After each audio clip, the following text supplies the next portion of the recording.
اور پھر اس آفر کو قبول کیا جائے، یعنی ایکسپٹ کیا جائے. اس کو ایکسپٹ کیا جائے. یہ دونوں ایک ہی مجلس میں ہونے چاہیے. عام طور پر ہمارے مسلم سماج میں نکاح پڑھانے والے عالم صاحب، مفتی صاحب، قاضی صاحب جو ہوتے ہیں وہ لڑکی کی طرف سے نمائندگی کرتے ہیں اور یہ کہتے ہیں کہ میں نے نکاح کیا، چنانچہ آپ کے نکاح میں فلاں لڑکی کو دیا.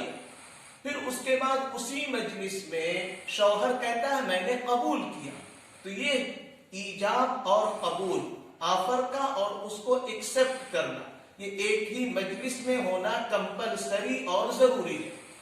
دوسری چیز، دونوں جو صیغے ہونے چاہیے وہ پاسٹ کے ہونے چاہیے، ماضی کے ہونے چاہیے. میں نے نکاح کیا، شوہر کہے میں نے قبول کیا. دوسری چیز جو کمپلسری ہے وہ ہے دو گواہوں کا ہونا جو نکاح کے اس ایجاب و قبول کو سنے بھی سمجھے بھی. گواہوں میں دونوں طرف سے ہو سکتے ہیں یا ایک ان کی طرف سے بھی کہا جاتا ہے، ایک بیٹی کی طرف سے ہو، ایک لڑکی کی طرف سے ہو، یہ بھی ضروری ہے کہ دونوں طرف سے بھی ایک ہی گواہ ہو سکتا ہے؟ دو گواہ ہونے چاہیے. کوئی شرط نہیں. دونوں گواہ لڑکی کی طرف سے بھی دونوں ہو سکتے ہیں، دونوں گواہ لڑکے کی طرف سے بھی ہو سکتے ہیں. عام طور پر ایسا کیا جاتا ہے کہ ایک لڑکے کی طرف سے ہو جائے، ایک لڑکی کی طرف سے ہو جائے. عاقل ہو، عقل رکھنے والے ہوں، بالغ ہو. اگر مرد ہیں تو دو گواہ ہونے چاہیے، اور اگر عورتیں ہیں، ایک مرد ہے اور ایک عورت، گواہوں میں تو ایک مرد اور دو عورتیں ہونی چاہیے. قرآن نے کہا ہے کہ گواہی میں دو عورتیں مل کر ایک مرد کے برابر ہوا کرتے ہیں. بارات کا کوئی تصور اسلام میں بالکل نہیں ہے، جہیز کا کوئی تصور اسلام میں بالکل نہیں ہے، بلکہ جہیز کی رسم ختم اسی وقت ہوگی جب قرآن کے قانون کے مطابق میراث اور ترکے اور جائیداد میں بیوی کو اس کا حق دیا جائے گا. اور ہم سب کے لیے ماڈل، آئیڈیل، نمونہ نبی اکرم صلی اللہ علیہ وسلم، پرافٹ محمد صلی اللہ علیہ وسلم ہیں، جنہوں نے اپنی 4 بیٹیوں حضرت زینب، حضرت رقیہ، حضرت ام کلثوم اور حضرت فاطمہ رضی اللہ عنہن کا نکاح فرمایا. اور خود آقا علیہ الصلوۃ والسلام نے اپنے 11 نکاح فرمائے ہیں. صاف سمجھ لیا جائے، ہم سب کے لیے آئیڈیل اور نمونہ یہی ذات گرامی نبی پاک صلی اللہ علیہ وآلہ وسلم کی ہے. اور قرآن کریم میں میاں بیوی کے رشتے کو بڑے خوبصورت لفظ سے تعبیر کیا گیا. قرآن کے علاوہ اور کہیں یہ تعبیر نہیں ملتی. فرمایا گیا ہن لباس لکم وانتم لباس لہن، یہ بیویاں تمہارے لیے لباس ہیں، کپڑا ہے، پوشاک، اور تم ان کے لیے کپڑا اور پوشاک.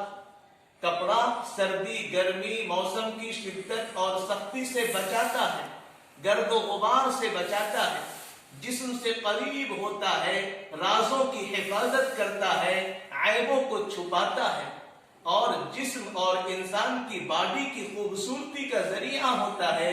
تو میاں بیوی کا رشتہ بھی ایسا ہی ہوا کرتا ہے. ایک اور بات سمجھ لیجیے، سب سے پہلا رشتہ جو اللہ تعالیٰ نے اس دنیا میں پیدا فرمایا ہے وہ بیوی کا رشتہ. قرآن کریم کی ایک سورت میں جس کا نام بھی عجیب ہے، سورۃ النساء، عورتوں کی سورت.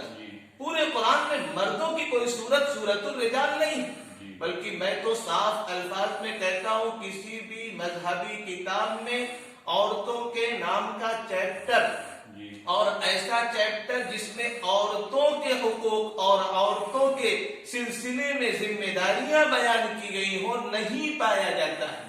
اس صورت میں ذکر کیا گیا کہ اللہ نے حضرت آدم کو پیدا کیا، پھر ان سے ان کی بیوی حضرت حوا، ان کے جوڑے کو پیدا کیا، اور پھر فرمایا گیا وَبَثَّ مِنْهُمَا رِجَالًا كَثِيرًا وَنِسَاءً.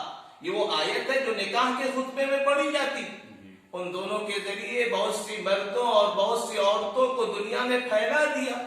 پھر آگے فرمایا گیا جو نکاح ہے، نکاح کا عمل جو تم انجام دیتے ہو اور بیوی کو اپنے لیے حلال و جائز کر لیتے ہو، یہ اللہ کے نام پر کرتے ہو. وَاتَّقُوا اللَّهَ الَّذِي تَسَاءَلُونَ بِهِ. دروس اللہ سے جس کا واسطہ دے کر ایک دوسرے سے سوال کرتے ہو، اور یقین کیجیے ایشور کا نام، اللہ کا نام ایسی چیز ہے کہ جس کی وجہ سے بیگانہ بھی یگانہ ہو جاتا ہے، بلکہ قریب کیا قریب تر اور دل کے بہت نزدیک آ جایا کرتا ہے۔ یہ اسلام کی خوبی اور اسلام کی خوبصورتی ہے۔ ہمیں نکاح کو سمجھنا چاہیے، ذمہ داریوں کا احساس کرنا چاہیے، اور قرآن کے اور نبی پاک صلی اللہ علیہ وسلم کے بتائے ہوئے طریقوں کے مطابق ہی اس نکاح کے عمل کو انجام دینا چاہیے۔ اللہ تعالی ہم سب کو توفیق سے نوازے۔ بہت بہت شکریہ آپ کا احمد صاحب۔ میں شعیب رحمان، اطلاع نیوز۔